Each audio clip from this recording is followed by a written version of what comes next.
Hi, welcome back to Wrestling Fun with Father and Son. I'm Father Matt, and this is Son, Hi. and this is a week that was WWE. This is a Raw, 9th of the 9th, 2019, Kai. Before we quickly get in, next week NXT starts, and we're going to start doing a review. That means that we're going to go through a little bit of a change with the channel. We're going to keep the week that was WWE as a video series as a whole, but each Raw, SmackDown, and NXT are going to have like different subtitles. So Raw will be now called the Rawsome Raw Review, which I quite like that. So, yep. Anyway, just thought I'd get that out there. It started off with a contract signing. It started off with who come out? Stone Cold Steve Austin. That's it. Stone Cold Steve Austin come back. He was saying about how it's been 20 years since he's been at the Madison Square Gardens, where it was from, and he went through a couple of stories about his history in that actual arena. He then introduced Strowman and Seth Rollins, who then came down. Basically, Seth Rollins was saying that he wasn't going to stab Strowman in the back. Because they're obviously they're sort of teased that they could stab each other in the back at this coming weekend's pay-per-view Clash of Champions. Strowman said that again, like Seth, he wouldn't stab him in the back, but he would because he likes being the tag team champion, the Raw tag team champion.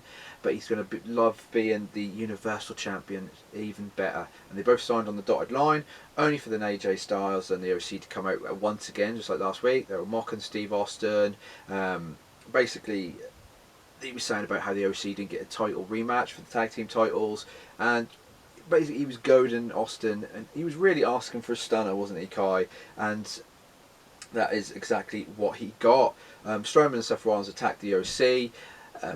Strowman was attacking Luke Gallows and Anderson outside. That left Seth Rollins, AJ Styles in the ring. He went for a curb stomp onto AJ Styles, but AJ Styles sort of countered it, pushed out Seth out to the ring, only to then run into a stunner from Steve Austin, and that was how they ended that. He sort of left the ring. Then after that, they went to like sort of a break in America. Then they came back, and AJ Styles was still feeling the effects, but he had a match. He had a match against Cedric Alexander. This match didn't have a conclusion because the OC interfered. They had a DQ finish, and then the Viking Raiders come out, and finally it looks like they're doing something with the Viking Raiders. I think it's going to be the Viking Raiders against the OC at Clash of Champions. Well, possibly, or future date that's going to happen. It's finally not a squash against two jobbers. They've finally got an actual main event match. They actually took out the OC. Then we had Sasha Banks and Bayley backstage. There wasn't much to it. And then we had a Funhouse teaser, which is the first time it's done that. They had Bray Wyatt saying about later on we're having a Funhouse new episode. Then we had Becky Lynch, Charlotte versus Sasha Banks and Bayley. I do think it's funny how Bayley hasn't changed her look or her music or her attitude. She's still coming out as the old Bayley when she's now turned to heel. I think that's quite funny. Becky Lynch and Charlotte attacked Bayley and Sasha before the match. Then they sort of got they settled it down. They had a match, and basically Charlotte won with a natural selection. That was kind of it. Then we had a backstage section with the OC being interviewed, but they got interrupted by Robert Roode and Dolph Ziggler. Ziggler was saying that the OC could run the place if they enlisted the help of Dolph Ziggler and Robert Roode. That is exactly what they'd done. Then we had Rey Mysterio versus Gran Metalik. Rey Mysterio won, so now I think he's going to be going on to a bit of a winning streak now that he's sort of not retiring. Then we had Street Profits do their promotional bit as backstage again. That's what it is. Then Samoa Joe versus Baron Corbin and Ricochet. Obviously last week we had a double pin, so they made this triple threat. Basically Ricochet at the end got a 630 on Samoa Joe. Baron Corbin came into the ring, grabbed Ricochet off Joe, or actually I think he pulled him out to the ring, and then he threw Ricochet into the crowd, and then he got a sneaky win on Samoa Joe and capitalised, and now he advances. And I think, honestly, I think Baron Corbin's going to win the whole tournament, but we'll do a predictions for Clash of Champions when we do the SmackDown review, which will be on Thursday, so we'll say what we think is going to happen. Then we had Lacey Evans versus Natalya. Natalya won with a sharpshooter. That was kind of it. They showed a previous video earlier before the show. It was R-Truth and an NBA star.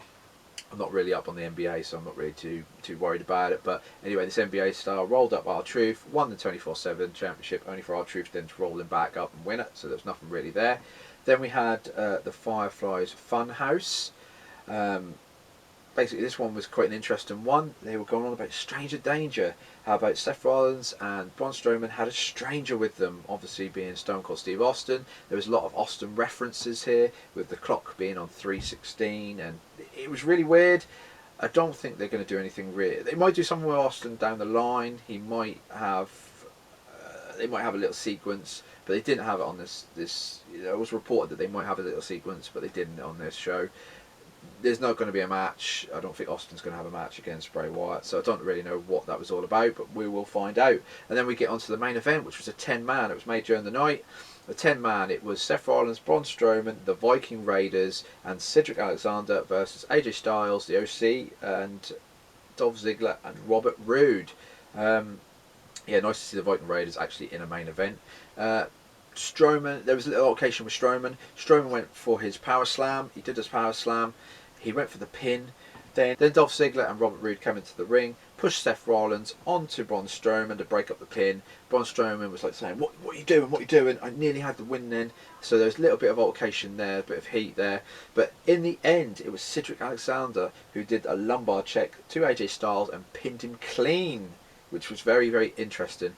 Then Austin came out and celebrated with the winners.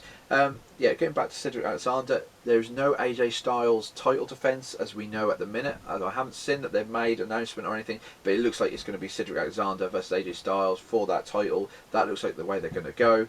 I'll have to have a look to see if they actually did make that match, and then we'll put the prediction in, but I think we're going to predict that anyway. So yeah, that's what we're now calling the Rawsome Raw review. Yeah, I think Raw was okay this week. It was quite good. It had a few good sequences. Had a couple of throwaway ones that were Lacey Evans and Talia that don't really make sense. It didn't really further the storyline with Becky Lynch and Charlotte and Bayley and Sasha, to be honest. They really need to change Bayley's entrance. If they're going to go full heel, they need to change the entrance and the look and everything. It needs to just have a complete rework. This is where WWE struggles. I think they need to change like the entrance music, the look, everything to really sort of go full heel. They haven't done that, but they maybe in the future they might do it. But yeah, I'm quite happy with Raw this week. So what I'll do is I think we'll leave it there. You have to let us know in the comments what you thought of this week's Raw, and we'll get back to you. So yeah, we'll leave it there. The next week that was WWE will be SmackDown, which we're calling Out of the Blue, the SmackDown review. That's what we're calling it. It's quite a catchy title. And we will see you in that video on Thursday, and there will be a predictions coming Friday, I think. Put that out Friday. So yeah, well, I'll say goodbye, and say goodbye, Kai. Goodbye. Goodbye.